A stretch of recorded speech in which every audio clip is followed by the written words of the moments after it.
Okay, how about we get started and we'll ignore the lights flickering in the room. Aloha kakahiaka o Joseph Gum ko'inoa aya I Hawaii kuhome. My name is Joseph Gum. I am native Hawaiian I grew up in Hawaii, born on Maui, and I'm here to present on behalf of the Sustainable Data Management Cluster for Margaret O'Brien and Ruth Durr. Ruth is online, exploring metadata for care principles.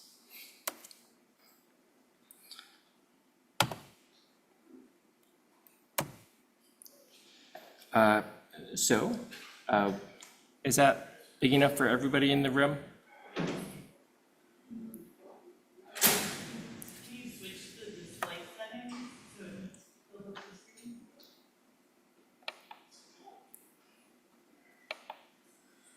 Is it?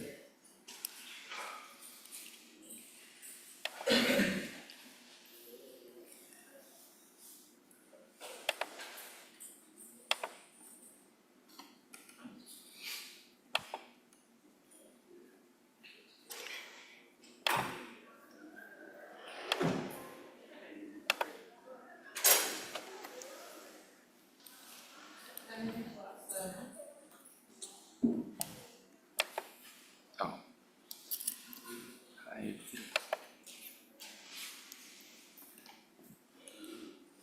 Okay. So hopefully if you're here, you've heard of the CARE principles. You might even know what they are. And if you don't, I actually have a nice diagram of it on the next slide. So we'll get to it in just a moment if you don't know. But why CARE principles? While the CARE principles may have been started by Indigenous communities for Indigenous communities, as Caleb noted yesterday, there's been a lot of work that started in Aotearoa, New Zealand and Canada that have gone towards developing these CARE principles. You can really think about the CARE principles as principles of human decency towards any and everyone. These principles aren't unique to Indigenous peoples, even though they may have been the people to start thinking about them because they've been disadvantaged for so long. But I like to think of them and sell them as something more analogous to like the Declaration of Independence, the UN Universal Declaration of Human Rights, digital rights that we all have. And so today we're going to look at 3 different examples of metadata and how they interact with Indigenous data and CARE principles. So yeah, but we'll talk about that. We'll go into discussing why these data managers, data providers, data collectors made these decisions that they did for their metadata. And then we'll have some breakout sessions where everybody in this session will be able to ask questions, bounce ideas off of the presenters, off of each other. We'll do a switch of groups for the people in person, and then we'll come back together to sort of synthesize everything that's going on. And so this session is building off of a paper that was recently published and co-written by the Sustainable Data Management Cluster, Earth Science Data Repositories Implementing the CARE Principles. Bob Downs is here, he's one of the authors. Yeah.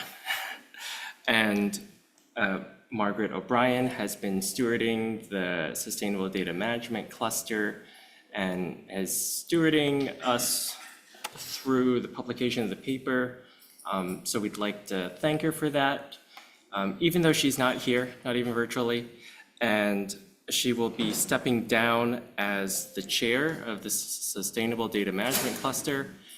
So if anybody would like to step up, join, now is a good time to join as we sort of find our new mission forward for the next couple of years. If you're interested in being a co-chair or the chair, we certainly welcome you to come and join with us.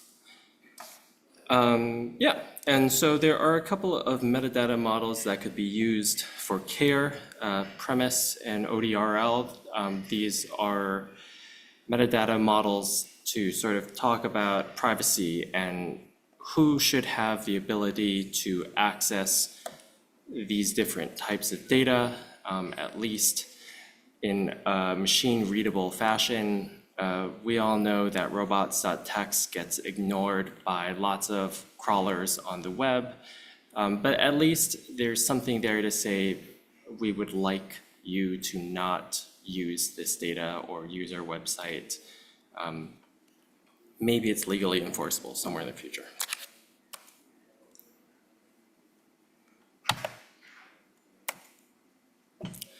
So care. Care, if you don't know it, C stands for collective benefit, A stands for authority to control, R stands for responsibility, and E stands for ethics. For a very easy example maybe to share would be if you have, say, special pictures for your partner and you don't want to share them wider, you should have the right to only share that to who you want and be able to delete that. And when said pictures get leaked widely, whether they are true or not, lawsuits tend to happen and go flying around. So that's an example that has nothing to do with indigenous people, generally speaking. But if we're looking at more indigenous examples, maybe getting ahead of myself here, we can think about something like LiDAR, where LiDAR scans of the surface might reveal burial mounds, other important areas.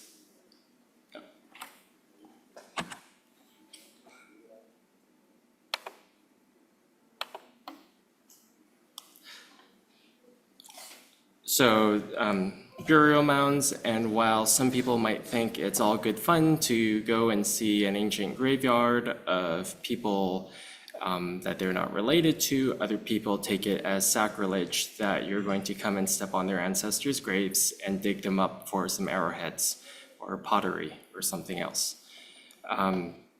And getting more towards the current day, population surveys. If for an ecological perspective, you want to know how well, say, a group of fish are doing. And so you want to know, are the numbers increasing or not? Well, if you share the location of where these fish are and they aren't in, say, a marine protected reserve, other people might decide that, oh, there's lots of fish there. It's time to come over and fish them all, and then the stocks are gone. And the indigenous people that were relying on them to have food for their families no longer have food, and the boats just sail away and go fish the next place. So these are different examples of geoscientific data that commonly impact indigenous peoples. All right. Go backwards just a moment. Again, care principles. So collective benefit, authority to control. We're trying to have this data benefit not just one person, not just the fisherman that came by to sweep up all the fish in a coral reef or an area, but to benefit communities at large. And so although we understand the importance of knowing are these fish populations doing well or not, all you really need is just the numbers, at least for the public at large.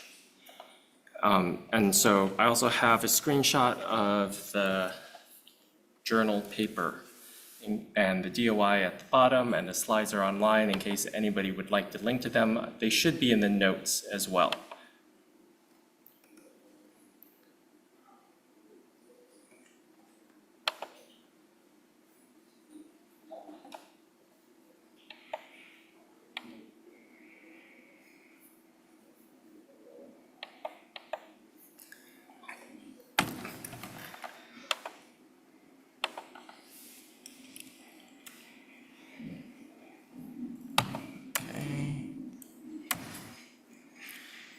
So here's our rough schedule for the day.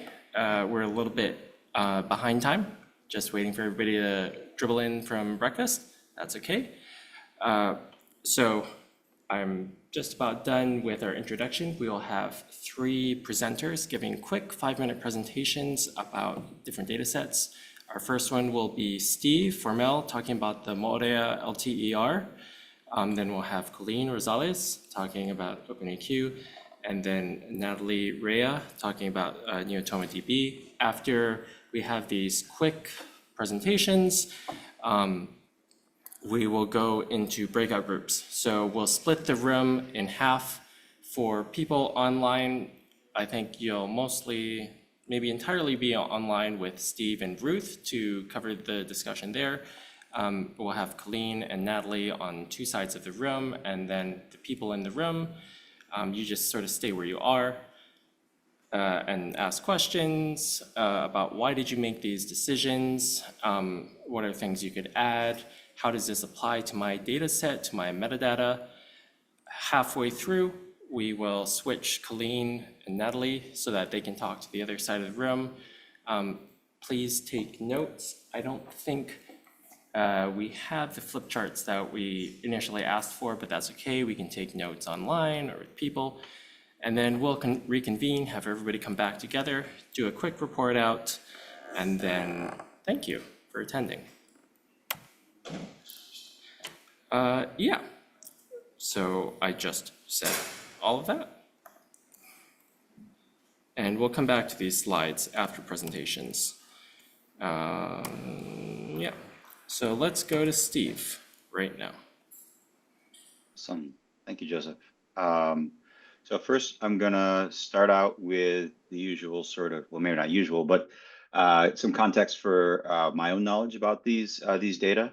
Margaret was kind enough to trust me with the presentation of these data, but I'm not intimately familiar with the data set or the island or the people of Maria. So if people disagree with anything I've said or feel like it should be augmented, please feel free to speak up.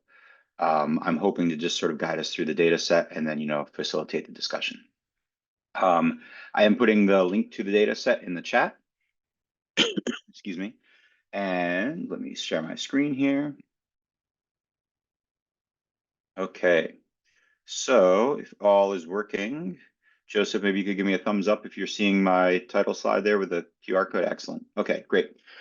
Okay, so this is a data set from the Maria Coral Reef LTER. So this is a long-term ecological research site. And this particular data set is looking at how nutrient enrichment, so you can think of this as things like nitrogen runoff, has affected a coral reef system by driving algal growth. Here to give you some geographic context, on the left is just a quick screen grab of where Maria is, related to sort of the rest of the world. And then on the right is a screen grab of the shape of the island and the surrounding coral reefs. So the reason that this data set was chosen for discussion is that we know through professional connections that it's part of a project where local community members are working with a grad student, I think from UCSB, to remove these invasive algal species. So Turbinaria is shown there on the right. It's this sort of, I'm not sure if you can see my pointer, but it's this thing that actually sort of looks like coral, but is a more brownish color. And then Sargassum is also growing on these reefs.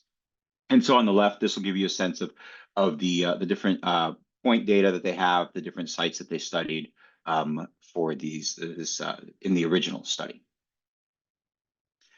So the original study results essentially was able to show, I think, convincingly that that sewage discharge in combination with wave forces and water circulation is what is shaping the shift from coral reefs to algae-covered reefs, and they were also able to demonstrate that this was, despite the fact that in some of these areas there were actually more herbivorous fish than there used to be. So they were able to leverage a different data set to identify that effect. So what are the direct what are the known direct connections to the indigenous people or land? Well, so this island is a colonized society. It is still under the rule of the French government, but the indigenous people have lived there for approximately 2,000 years. Again, this is sort of my superficial research, so please correct me if you feel like I've misspoken there. Um, what's telling or not telling, but conspicuous is that there's no mention in the paper or data of indigenous people or how they might relate to the data, the communities, scientific institutions, or settled colonial governments. And I put governments there because this is an interesting collision of the French government and also the US government by virtue of this research being led and taking place on a site that seems to be owned by University of California, Santa Barbara. So known indirect connections, I already described that we were able to find that a grad student is working with local community members to use this data to help identify lagoon reefs where it might be most helpful to remove these invasive species or most effective. I couldn't find an internet presence for that work. That doesn't mean it's not real, but I did have trouble finding more details and didn't have the time to contact that grad student directly. I was able to find more information about the MCR LTER on the internet, including their association with a local community-based organization. It looks like they do run some, uh, I'm not quite sure what the right word is, if it's sort of collaborative or co-production, but they do work together to do what they would define as community outreach. And so this LTER has been around since 2004, and the GUMP station I think has been there a little bit longer. Okay, so looking at the metadata is an ecological metadata language, version 2.1.1. If you're not familiar with EML, this is a widely used metadata language that is probably the largest competitor for ISO 19115, which is used by a lot of government agencies. Importantly, so EML is used by the LTER sites and also NEON, and then it is also the metadata that makes up part of what's called the Darwin Core Archive standards. So it's a widely used metadata and quite a powerful way of describing describing data. That being said, it's one of the many places where we're wondering how do we implement the care principles. So the data is referenced in the paper. The data that's referenced in the paper, let me try that again. There is data that's referenced in the paper that appears to have come from the local government. It describes things like land use and household sewage treatment, but no provenance or credit is given in the metadata for the metadata in EDI data repository or within the published paper itself. There's no evidence or acknowledgement in the metadata or the paper of possible co-production. I will say though, there is excellent linkage to other relevant data sets within the EDI data portal. So if you find this data set by virtue of the paper, there's a good chance you're going to find other useful data that's related to it. So did they try to document features related to indigenous people? No, the tone of both the metadata and the published scientific article is pretty clinical in their description of the geography and ecology. Is there location specificity? Yes, within the data, there are point coordinates that could be related to sites if you know how to work with that data. So that means you need to be able to extract the data itself and then also extract the metadata from the metadata files to coordinate this information that would reproduce this figure on the right. Does the metadata or data have boundaries of interest that could be used to co-locate this data with the local population? And it's no. Again, the treatment was rather clinical, sort of removing this study from its local context, I think. So what are some easy improvements that could be made to the metadata? I think adding local context labels and notices to the MCR, LTER metadata in general is a good idea.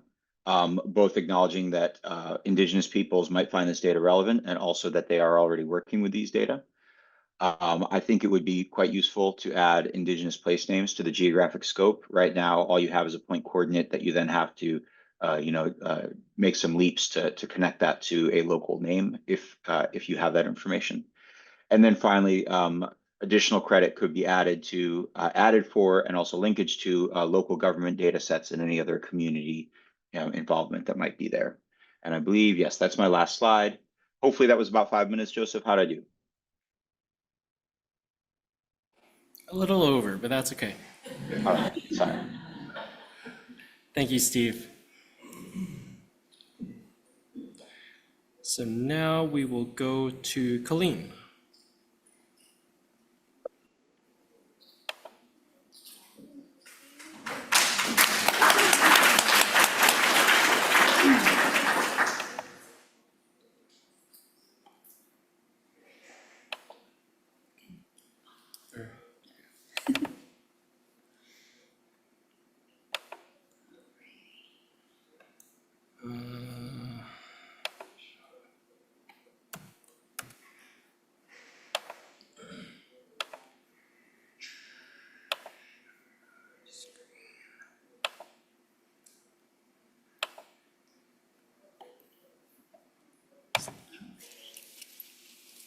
Thanks, Joseph, and thanks to Ruth for inviting me to here as well. So, some of you may have been in the air quality session yesterday.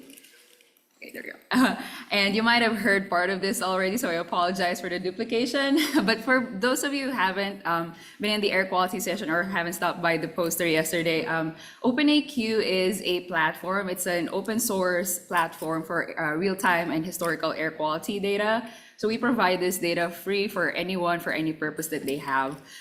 We're a data aggregator. We don't collect or measure any of these data ourselves. We aggregate and harmonize them in one platform. So none of the data we don't own any of the data. All of the attribution goes to whoever measured that data or whoever owns that data.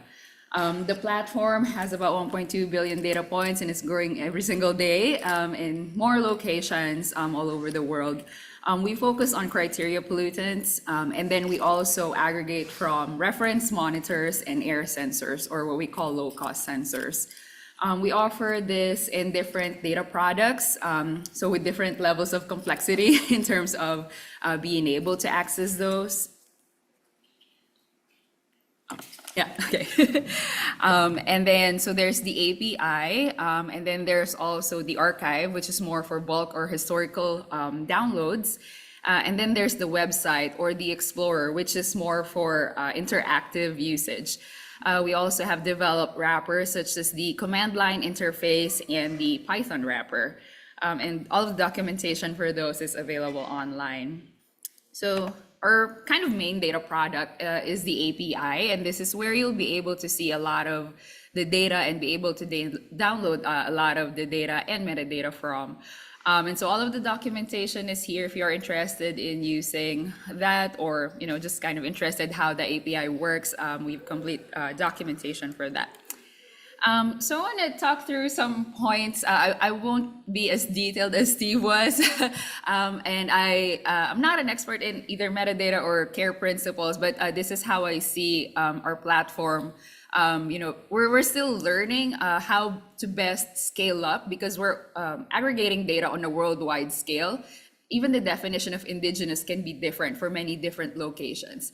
And so how are we able to, embrace these principles and be able to, abide by the fair and care principles? So I just want to kind of run through some of these. So I've already mentioned the first point where, it's every context is different. Even the concept of open is different in each location. So we have to kind of wrangle that as well. And then a lot of our providers are top down. So say, for example, AirNow data is also aggregating from a lot of the states. And then so sometimes, maybe because of those top down approaches, some of the data and metadata might be lost or not traceable along the way. So that's the type of data that might come to us and we might not be able to trace that back, but we try our best to do that. In terms of locally here in the US, so we try to look for, so recently there's the Enhanced Air Monitoring Grant that was given to tribal groups and community organizations.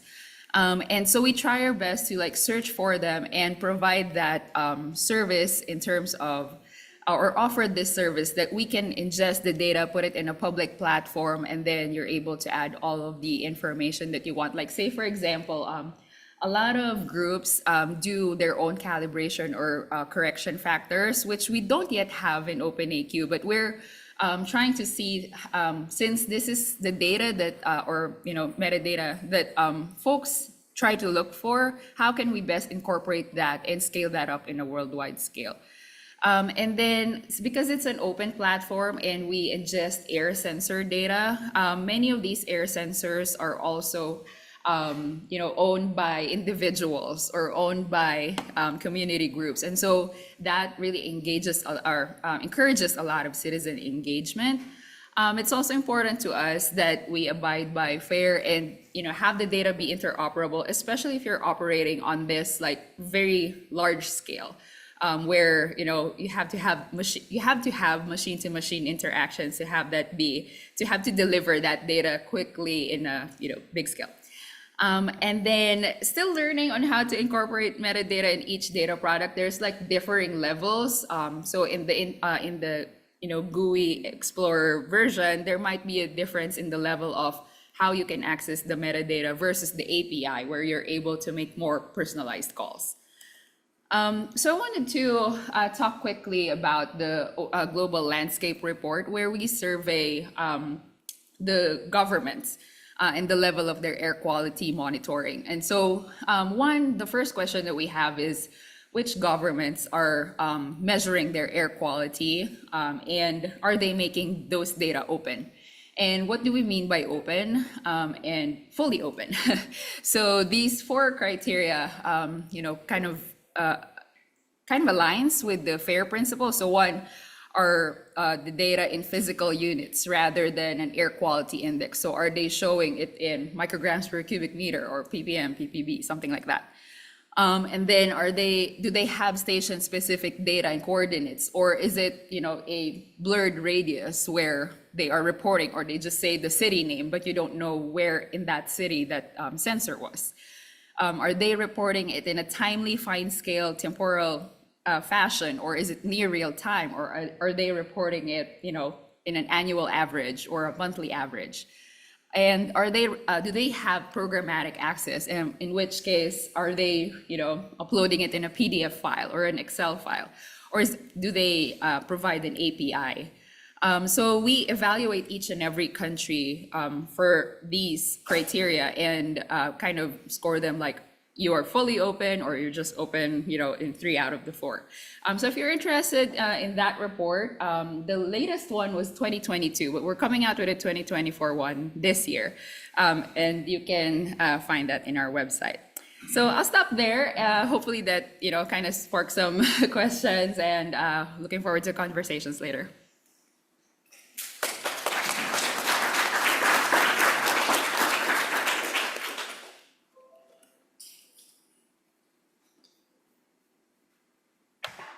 Thank you, Colleen.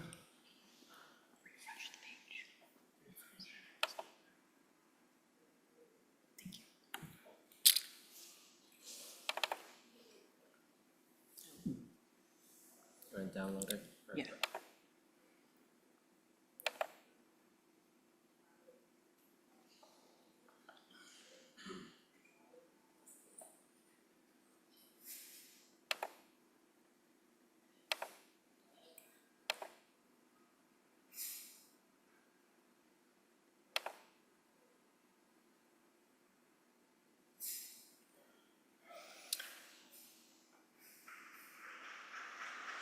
Okay, thank you very much for the opportunity to speak today. My name is Natalie Rea. I'm a postdoctoral research associate at the University of Arizona in the College of Information Sciences. I am also a settler descendant, and so I bring that identity with me today to this session and throughout my work. I'm here today in my capacity within the FARO's Ethical Open Science for Past Global Change Data Research Coordination Network. I think that'll go away on the next slide.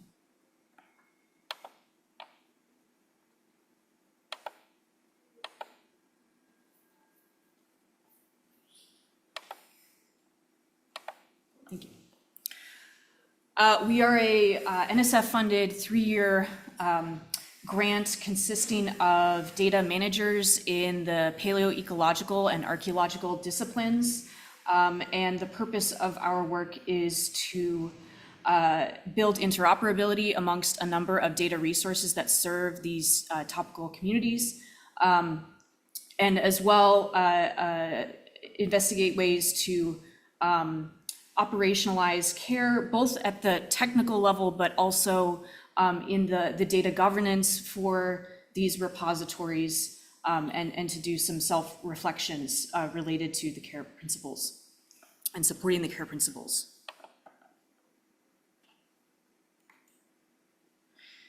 Today, I'm going to talk about one database that's part of this project called Neotoma.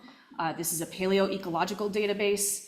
I am kind of a messenger today to bring the data set examples. I do not work on the technical level for this, so I will be learning alongside everybody. Neotoma is more than a database. It's a software ecosystem and a community of practitioners. It exists to support global change research by providing an open community curated repository for multiple kinds of paleoecological data.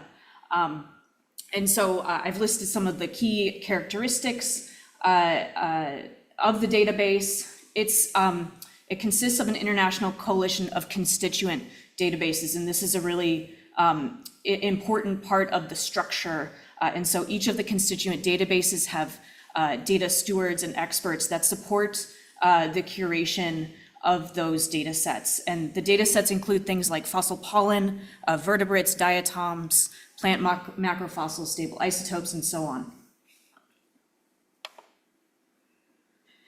And so just a little bit more about what Neotoma stores. It stores raw observations on a variety of different proxies, which I just mentioned.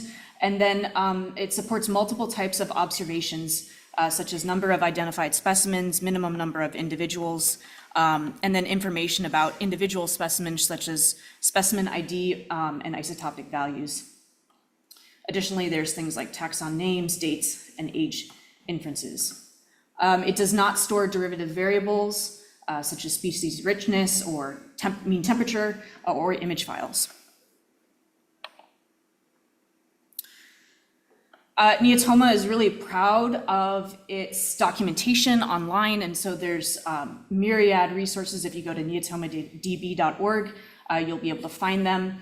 We have the schema openly available, a really well documented manual, database manual. Users can download the full database through the data snapshots page, and also access the data through a JSON API. And then Neotoma supports a number of apps that are developed by Neotoma and also third-party apps. And so the image on the right here is the Neotoma Explorer GUI that allows users to explore and discover data. There's also an R package that helps with data download and processing. And then Tilia is the data visualization app and facilitates upload and download of data, in addition to serving as an interface for those data stewards of the constituent database to interact with and help users better curate their data while they're trying to submit data. And so we are in the process, or Neotoma is in the process, of course, of looking at where to build in metadata to support the care principles. I'm showing a screenshot of an overlay of native land digital data. This is not something that we have pushed out broadly across the database because we're still in the process of evaluating really whether this is the most appropriate way to show some spatial information related to Indigenous lands. And so Caleb, I appreciated your perspective yesterday on the, there's some challenges there.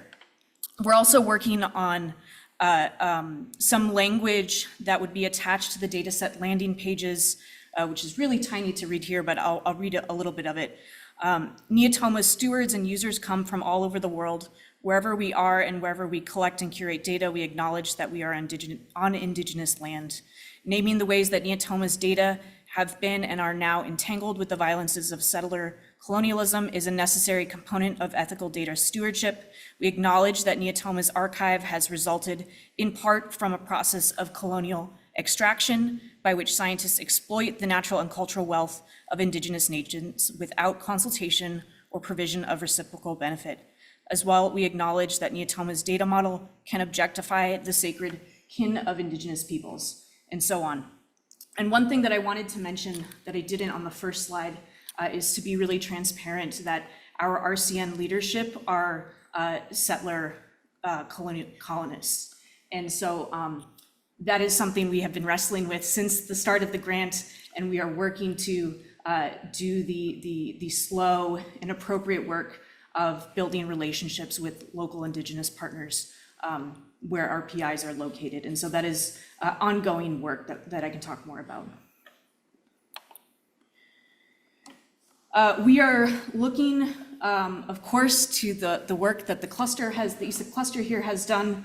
We are also really watching and grateful for the work of the GITA IEEE forthcoming standard on provenance, recommended practice for provenance of indigenous peoples' data.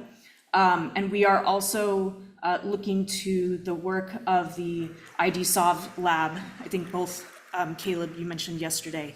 And so these are the main things that are top of mind. Today for the breakouts, I bring two data sets. One is a Madura cave pollen data set in Southern Australia. It's a site that's been identified as having potentially significant human occupation. I also bring a data set from the FaunMap constituent database from Atoa, which is about 4 hours from here in Georgia. This is a vertebrate fauna data set.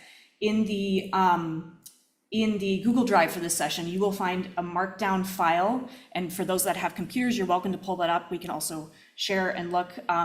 There's data site metadata for that, as well as Neotoma API metadata. And so I'm hoping to have a nice discussion today about where we can work to build care principles or metadata that supports care principles in those data set metadata. And I will leave it at that. Thank you.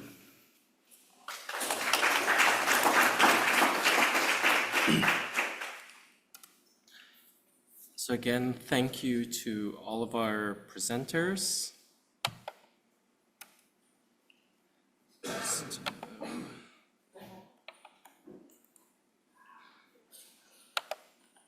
So we are quite a bit behind time.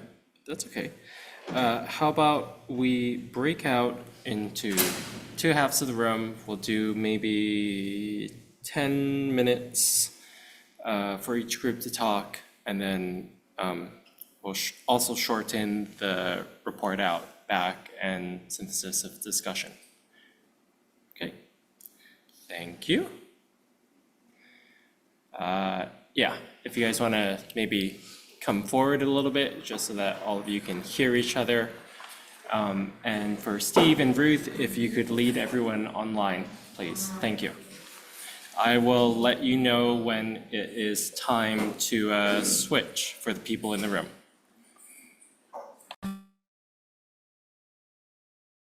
Okay, online people.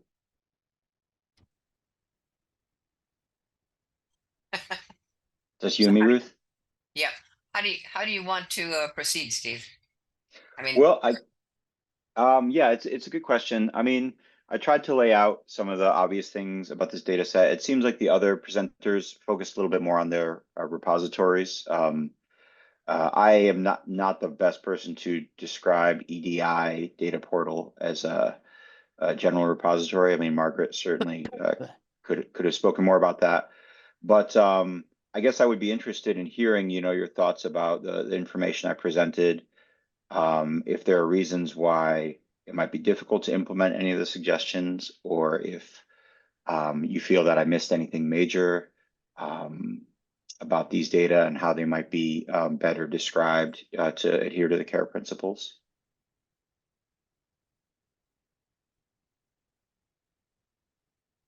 And I can also rehash some of the information. I know you just saw 3 rapid fire presentations. Right. Actually, do you have a link to your presentation at all? I Because don't. I have this weird thing that I didn't think about. I'm supposed to. It's supposed to go through USGS review before I share it with other people, and I didn't budget that time. So yeah. okay, so Carl's suggesting that you just paste into the chat Yes, those that's an excellent recommendations. idea. That would be Yeah, a good thing. my apologies for that. Okay. So what are some? Okay. So there we go. Oops, I guess I could have some lines in there, but yeah. So basically, right. So I think one of the easier things that EDI could do, probably across many of their data sets, is adding local context labels and notices to their LTER data. In this case, the MCR LTER data are specific to this island where we know it has a tight relationship with the indigenous peoples. And we also know in this case, with these particular data, that indigenous peoples are already working with these data. They're finding them useful after they were published. So in that case, that notice could be added. And then the second one is, like I said, the feeling of the data and metadata and the resulting paper was rather clinical, where it sort of I think actively segregated the ecology from the context of the island and the communities. And I think adding indigenous place names to the metadata would help people understand the geographic scope better if they have access to that information. And then finally, there's the most conspicuous thing in the paper was they talked about how they were able to model sewage by virtue of having access to data sets for about housing and sewage treatment. So I assume that comes from the local government, but I couldn't find those data sets via the oh, okay, Okay. wait. Okay, Ruth. Okay, I'm seeing in the chat people are saying, people hear me online? Ruth, you can hear me, right? Okay, cool. Yes. Yeah. So, anyways, right. So the point is like that's sort of maybe the most conspicuous sort of piece of evidence about an ignorance of documenting co-production is that they did not credit their use of perhaps local government data sets. I got a quick question, and that is you said that there was a graduate student working with people on this island, and in some cases, the issue of adding indigenous place names might be a sensitive issue. Do you know if anybody's talked to those communities to No, I don't. And again, like it probably would have been, for the purpose of this discussion, it would have been great if I had had the time to reach out to this person's name is Jordan and learn more about those particular efforts.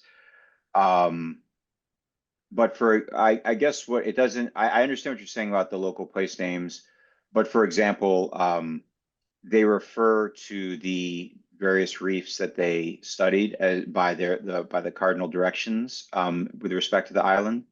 And so they don't give any sort of like, oh, this is in this bay or this lagoon or that kind of thing. So even if it was the settler colonial names for these things, you have to extract the data and map it before you understand how it corresponds to the actual geography from, in like a human readable kind of sense.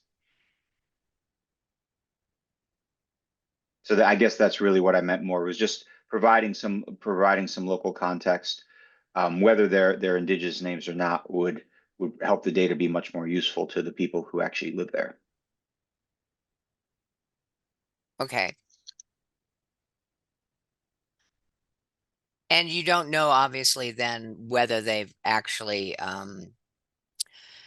discussed the whole concept of local context labels or notices, etc., with those people to No, find out what they would like to have.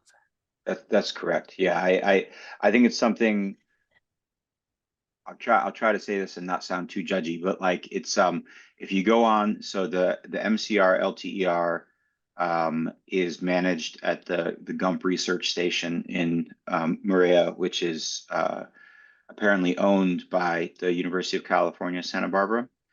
If you go on their website, you have to dig pretty hard to find evidence of them interacting with even honestly the other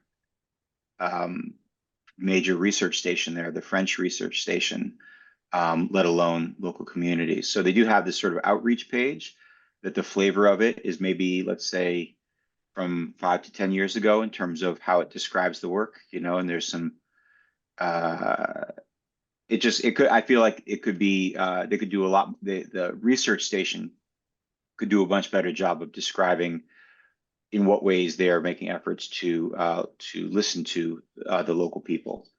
And then I couldn't find any particular details about this algae removal project, even within the this graduate this graduate student's online profile. There was other work related to coral reef restoration mentioned, but not anything about working with local communities specifically. So it's a bit hearsay, I guess.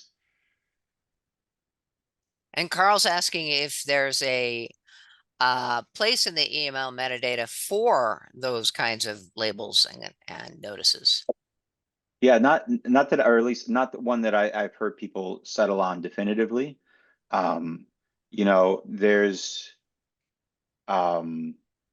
There's been various discussions, and I should have had that at my fingertips, about sort of the right way to do this and how it should be effective. And that's the discussions I've been around have been with organizations like Tadwig and GBIF and OBIS, speaking with the local context folks and sort of trying to understand how they're intended to be implemented, and then identifying not just where that should be in the metadata, but how that is displayed on a landing page in a way that's appropriate.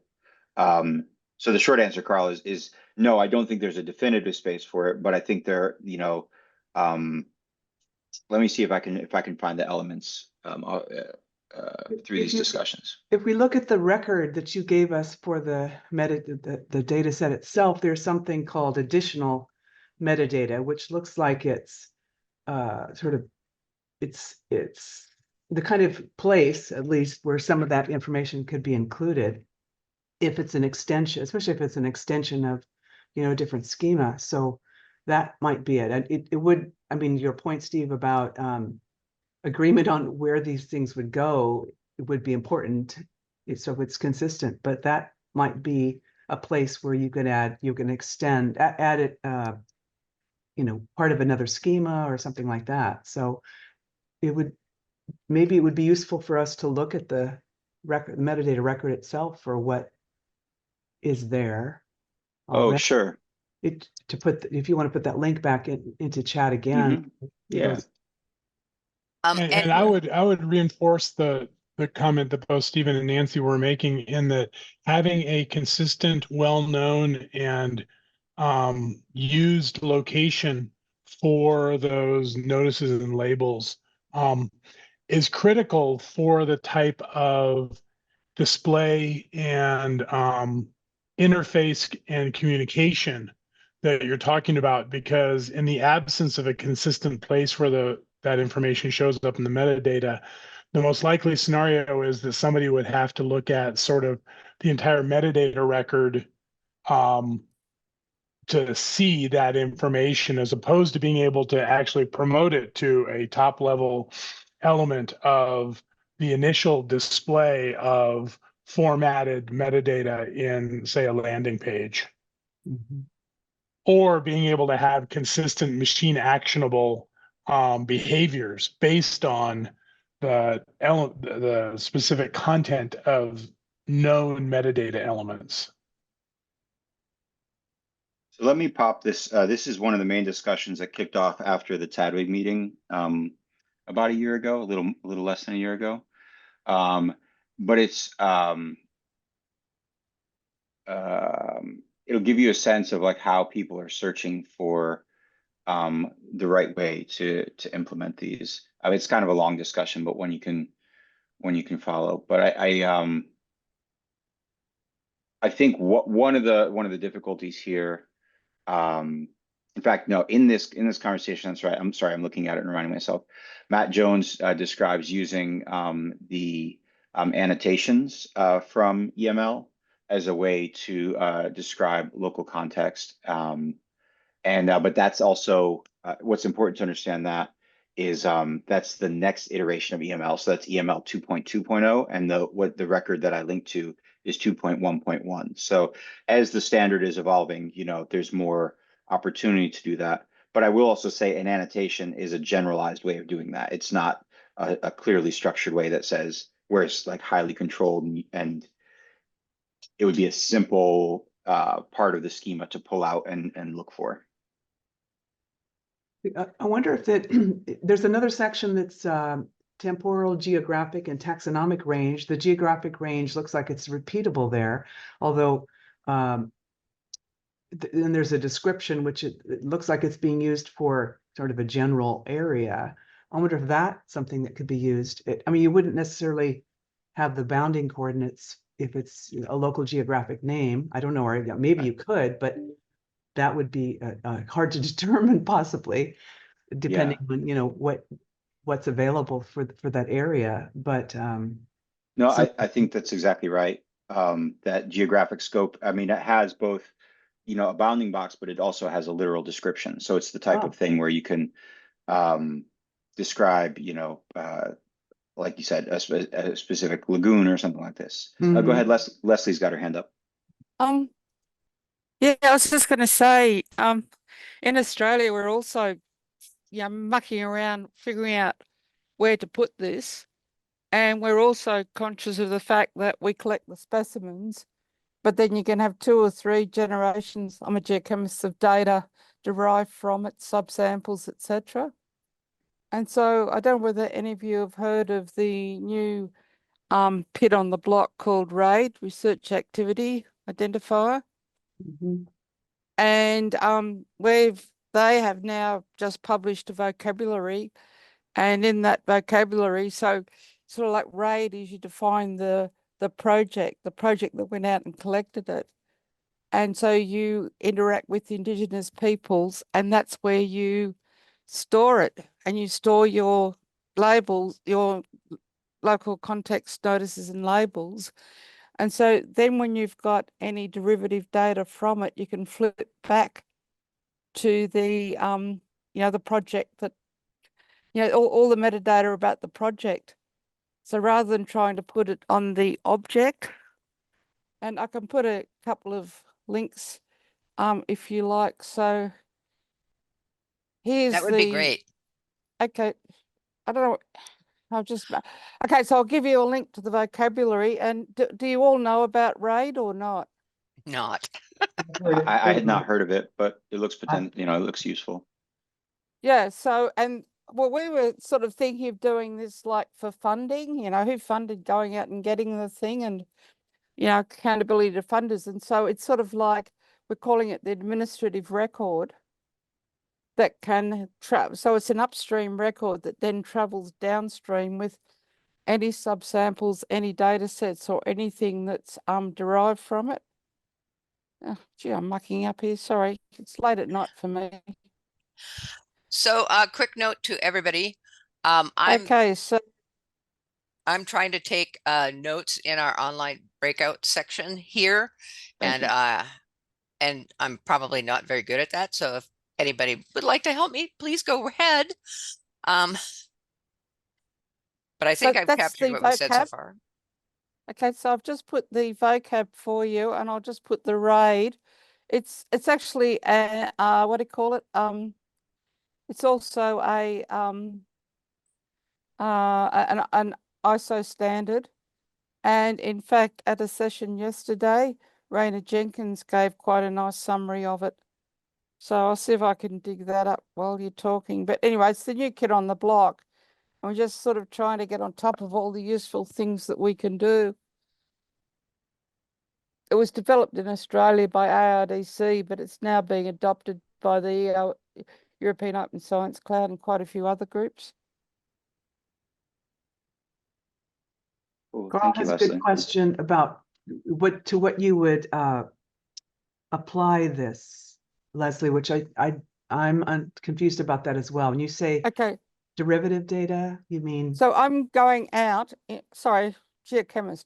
I go out into the field and I collect rocks. So that is the start. That is the work. If you use the old, functional Ferber for libraries, what is the thing? Beethoven's Fifth Symphony.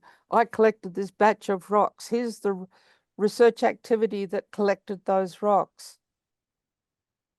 And from those rocks, I do all these derivative geochemical samples and all sorts of things.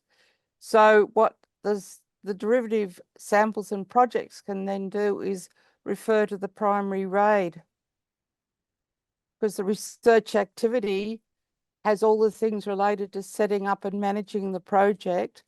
And if you got permissions from the Indigenous communities to sample that, you can link that as a related identifier or related, sorry, have that document with an Related record, identifier. kind of. Yeah. Yeah, Okay. lineage. Uh-huh. That makes sense. Okay. And then the other thing too is that getting communities to agree with basic metadata for an IGSN is pretty well impossible. And to try and put care onto the IGSN or onto the geochemical data sets, because geochemists are just as bad. It's just proving too complicated. And so I've been talking to the people who are developing the RAID, and we're saying, well, why don't we put care onto it? And this becomes, if you like, the foundational record. So then when somebody publishes a paper, it's something the journals can ask for. Where's the primary research activity? Because that's where you'll have all the initial funding. And so then if you've got the identifiers for the funders, etc., you can see how you can have this as a really critical part of the knowledge graph. And then you don't have, like, you're trying to add notices to what's your standard EMBL or whatever it is? EML. EML, and I don't have to add it to geochemistry ML. And we can all get agreement that we do it here. And as you can imagine, if you're doing it at a core primary research record, we're not going to have too many variations of it. It seems the other major advantage of this is that, based on my confused question regarding repatriation of data, but I think this actually would support repatriation or on the collection of new data, Yep.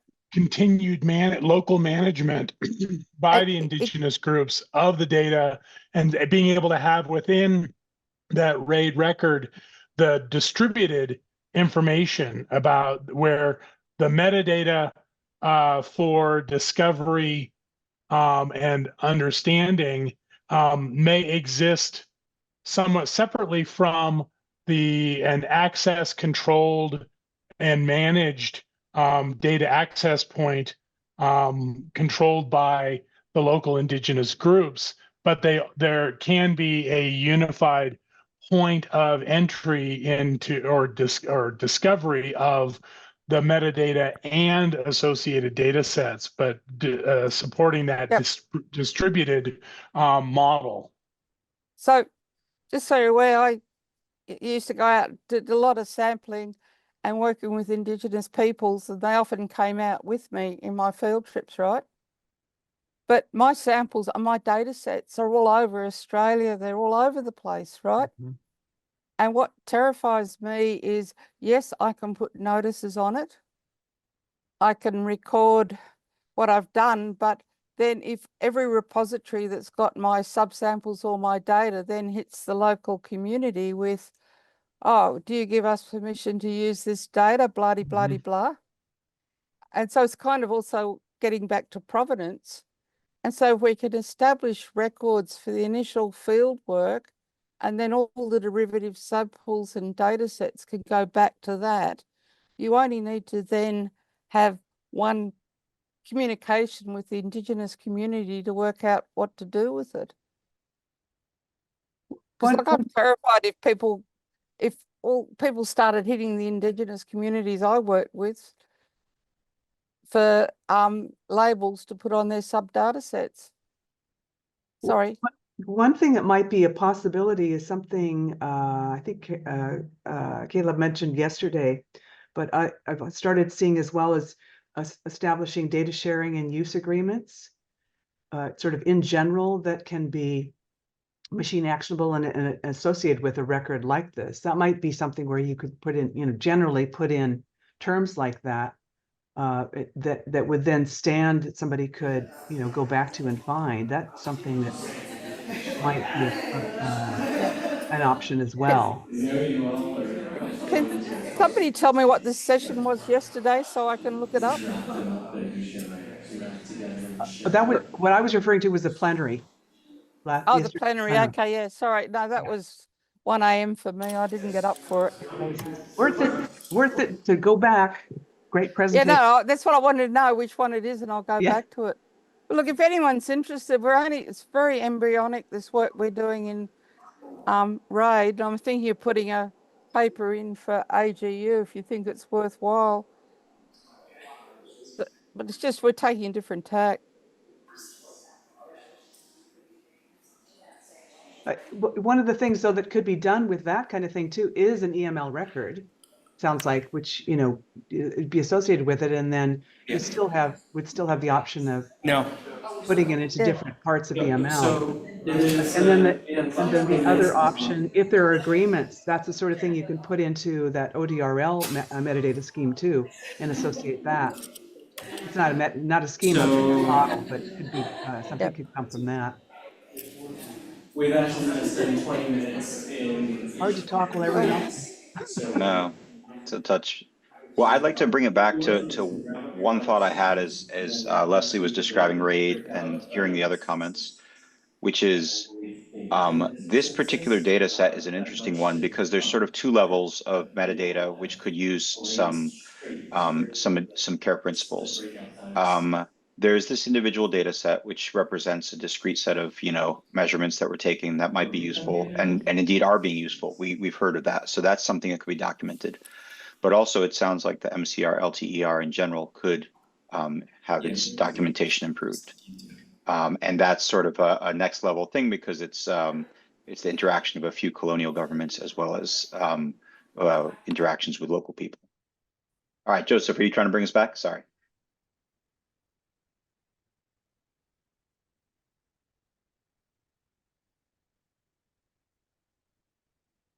Ruth, if you want to put the link to the notes in the chat again, Yeah, I'll get it. can help you add that. Okay, there's the notes. And oh, wait, we get 5 more minutes. Excellent.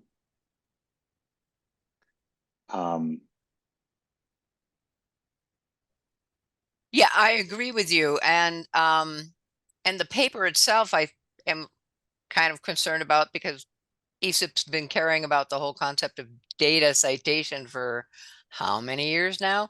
And this obviously isn't citing all of the data that was used in that paper. And so, that's not directly care related, but it could be considering the population on this particular island. So, we have another note taker. Thank Oh yeah, I'm you. trying. Sorry, I'm trying to capture what I yeah.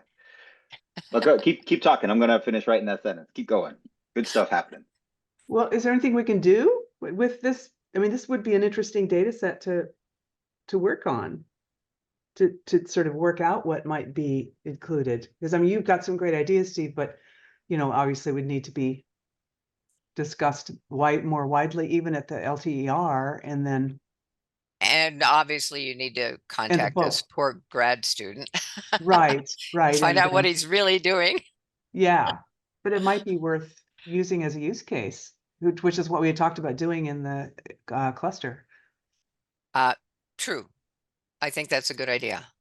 But it requires a lot, like the grad student to not blow us off and the Sure. LTR to wanna, participate. Right, right. But we won't know till we ask, right? That's true. So yeah, I think I think that's a good idea. Presuming that this grad student is a normal grad student, I'm guessing they would probably say, "Hey, that sounds fine, but I'm not sure if I have the It's time," really because of time to course. come back together now. Oh, okay. Hold on. Coming back. Okay, is there any group that would like to go first, or shall we go in numerical order? You have 5 minutes to talk about what's going on. Okay, Colleen is coming up to talk about their group.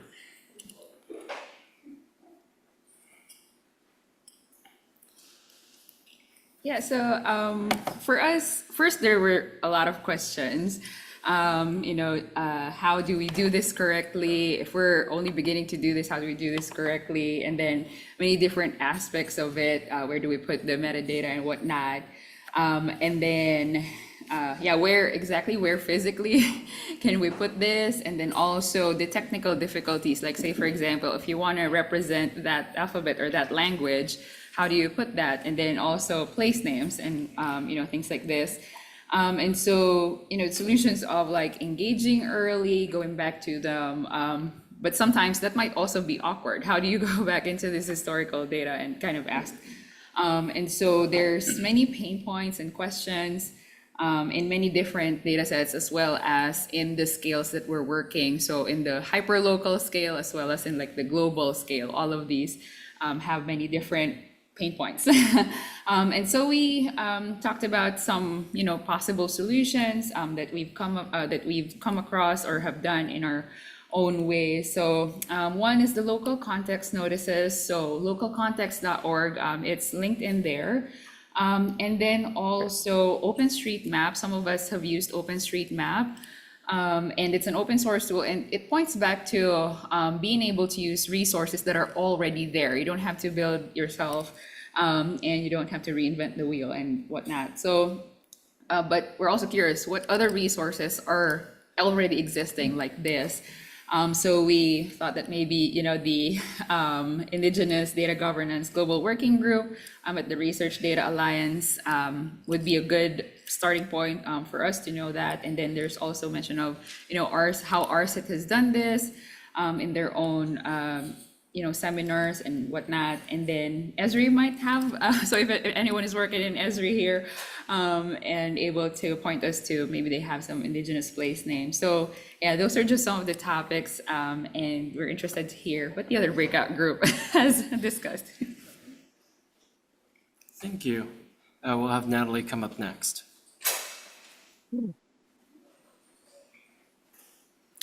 Okay, thanks. And I would just proactively say to our group, if I forget something or you think there's something to add, please do.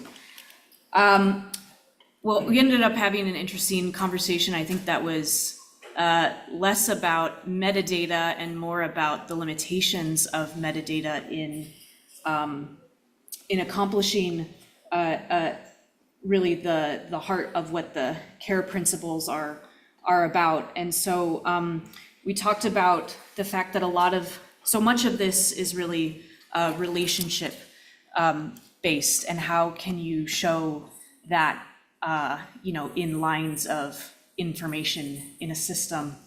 And so one thing we talked about was that a primary kind of kernel that a database could expose really is just indicating has a relationship been started. That would be a starting point. We also talked about challenges of the collective versus individual. So ensuring that researchers are talking to the correct points of contact for tribes.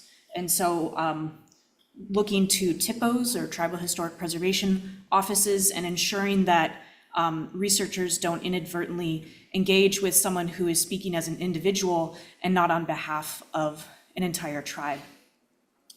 And related to that, how to how to show the progression of conversations, particularly when there might be leadership changes, either on the data resource side or within tribal governance and leadership.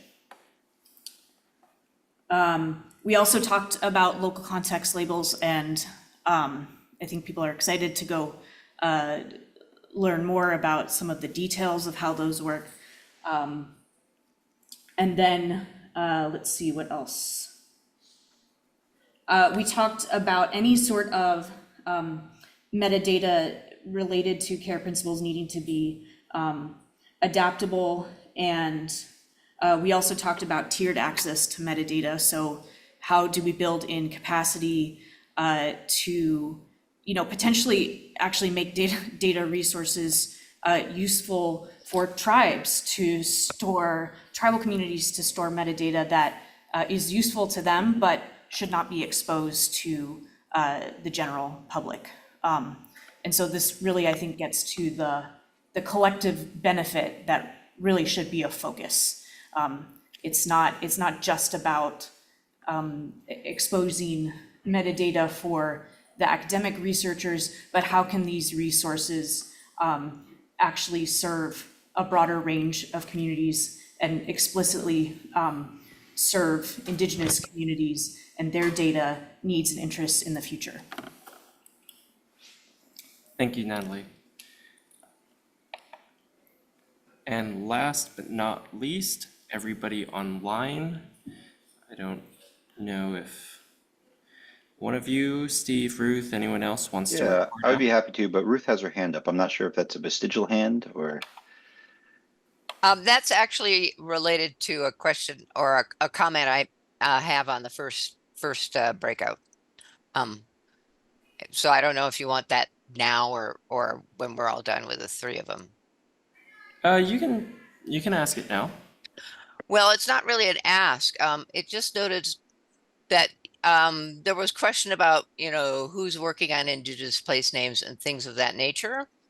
And at least in the Arctic, probably the place to go is the Exchange for Local Observations and the Knowledge of the Arctic, because they have been working with various community groups up there to do that kind of work. And then I should note also that whether or not a particular group wants their place names to be known by other people is basically a community by community decision, and people need to be aware of that kind of thing. So you really a global version of that I don't think is ever going to happen because it is just too local. Yes, thank you. Steve, if you want to start. Sure. Okay, yeah, so I would say broadly, we noted a couple things. One is that, we have to be cognizant that our conversation is happening on the other side of the world with no real input from the people who might find this data useful. So that's sort of step one is reaching out and asking, what does the community actually want this data to look like and how would they like it to be documented? Because we know that they are using it in some form. The other thing is that we talked about how, yes, this particular data set could use improved documentation and implementation of the care principles, but also this is an opportunity to implement the care principles at a sort of project level, both at this particular LTR, but perhaps LTRs across the world. It was a new identifier that I had not heard of called RAID was brought up by Leslie. It is apparently a new way to describe scientific or research activity is what it's called, research activity identifier. So there's a link in the notes to that. And that's one way to possibly describe more sort of the activity that went on and how the different people were involved. As to how we do this technically, we talked a lot about local context notices and labels, and sort of landed, at least to my knowledge, the current state of that conversation is that people are still struggling exactly where to put that information, but are having active conversations with the local context people to make those decisions and do it in a way that's most useful. That being said, we did note that there is, parts of the EML like geographic scope where probably more descriptive information could be added to help make the data more useful and obvious for its relationship to to local context. And then, oh gosh, I just lost my train of thought. Oh, and then also we had there's an annotation field that's available, or an annotation element that's available in the next version of EML 2.2, where I know others have used that to describe local context. But again, it's not clear if that's the best place for it going forward. Lastly, we discussed very briefly the idea that should we work on this further as a cluster, maybe contacting both the grad student, Jordan Gallagher, who is supposedly working with this local community, and then also the MCR LTER manager to discuss, possibly helping explore the care principles for their metadata. Thank you, Steve. So if anyone has any questions for anyone in the session at all, we have 5 minutes. If anyone would like to ask something. Matt.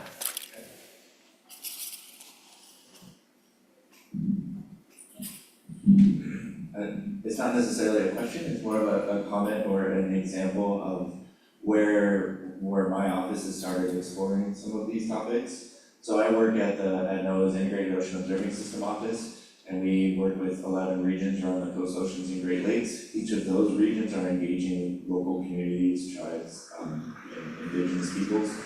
And one of our requirements for the regional associations is, in order to share data and to get it into the NOAA infrastructure, we have to follow some metadata requirements. And part of that metadata requirements was to identify a field, I'm gonna get a little bit technical, in the NCDF metadata that's called sector. In that sector, you have a list of options to choose from, including government, state, nonprofit, organization, that does not, like there's organization, government, municipal, industry, government, federal, academia.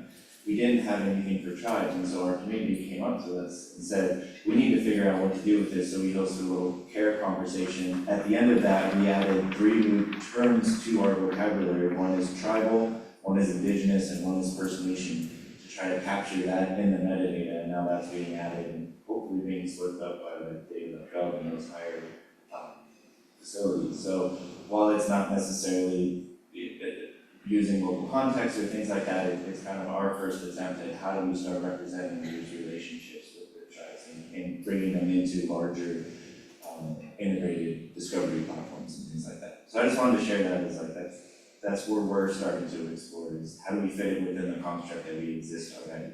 Might not be the greatest way, but I think it starts getting us there. Thank you. Anyone else? If you're online, feel free to speak. Is there anyone on the line first before I go? This is Nancy Hobel-Heinrich. I just had a quick question. I didn't quite catch the schema that Matt was referring to. Could you either put that in, a link to it in, or just the name? Didn't quite catch it. Yeah, so it's in the back of the room. it's in the we follow the IU's metadata profile, and that's basically NetCDF, CF, ACDD, and the NCDI, NCDF templates. So it's all of those captured together, and then IU expands it a little bit. And one of the pieces that we expanded is adding a sector attribute in there. And that vocabulary is hosted on the MMISW, the core community. Could you put these in the meeting notes? That would be very helpful. I can drop all hard in to hear. there. Thank you. So I'm Bruce Wilson, I manage NIST's Archive of Record for Terrestrial Ecology and Field Data. I think it's fair to say, because of the focus of this, we're focused on the metadata in the front end. But I think there's some thoughts to think about on the back end, and two that developed out of Caleb's talk yesterday, crystallizing for me.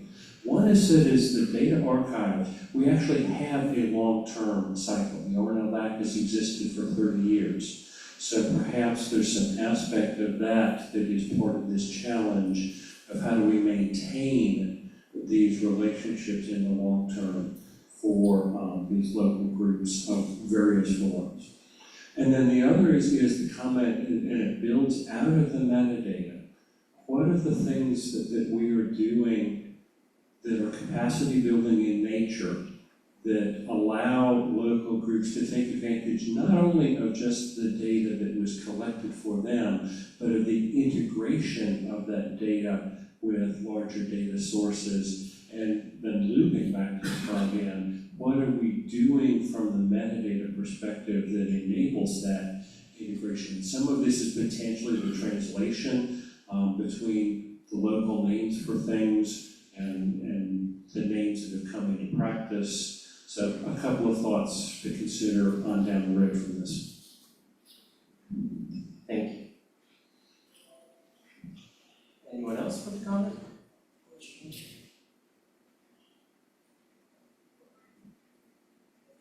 Well, I'd just like to say very quickly, follow up on this. We've been talking about care principles largely in the US since this is a US focused meeting. As Caleb brought up, there are 574 recognized tribes in the US, covering almost every square mile per meter of the US. There are also hundreds of unrecognized tribes. And so there are a very big patchwork of treaties, and what might fly for one treaty is not legally enforceable or right for another tribe. And that's just getting into the groups that have formal legal treaties with the US. I can speak in Hawaii, there is a big push for recognition, and it sort of fizzled out. And it's still very contentious to this day, as someone still active in my community. But yes, thank you for everybody that has attended. Just to go back to the slides really quick.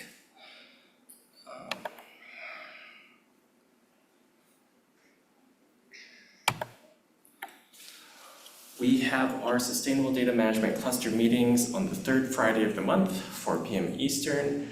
If you are interested in talking about any of this that we've talked about today, please come by. We'd be happy to help you.